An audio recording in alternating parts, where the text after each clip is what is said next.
Akala mo ang dami mong sakit? Baka acid reflux ang nakakaistorbo sa'yo, bro.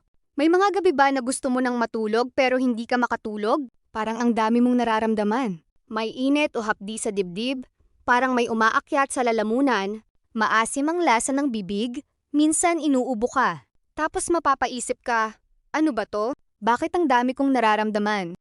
At dahil hindi mo alam kung ano ang nangyayari, lalo kang nag-o-overthink. Pero isa sa mga pwedeng maging dahilan nito ay acid reflux. Kapag umaakyat ang laman o acid ng tiyan papunta sa esophagus, pwede itong magdulot ng heartburn, maasim na lasa sa bibig, iritasyon sa lalamunan, at minsan ay ubo. At pwedeng mas mapansin ito kapag nakahiga pagkatapos kumain. Kaya kung madalas kang nakakaranas nito sa gabi, ito ang ilang practical tips. Tip 1. Huwag agad humiga pagkatapos kumain. Bigyan ng oras ang katawan bago humiga. Kung kaya, manatiling upright pagkatapos ng meal. Tip 2.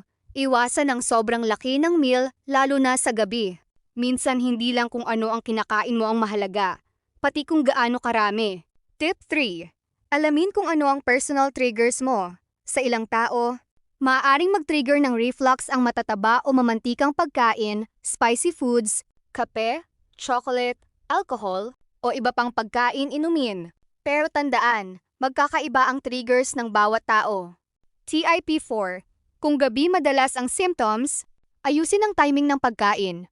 Iwasang kumain ng malaking meal malapit sa oras ng pagtulog. Tip 5. Huwag puro hulaan. Kung paulit-ulit ang reflux, nakakaistorbo sa tulog, o kailangan mo ng palaging uminom ng gamot para makontrol ito, mas magandang magpakonsulta sa healthcare professional.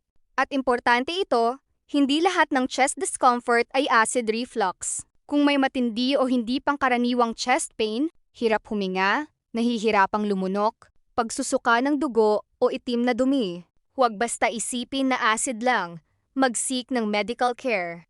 Kaya bro, kung nakakaranas ka ng acid reflux sa gabi, huwag agad matakot, observe, alamin ang triggers, ayusin ang habits, at kapag madalas o malala, magpatingin. At kung may kaibigan kang laging nagsasabi ng, bro, hindi ako makatulog kasi parang ang dami kong nararamdaman, itag mo siya dito.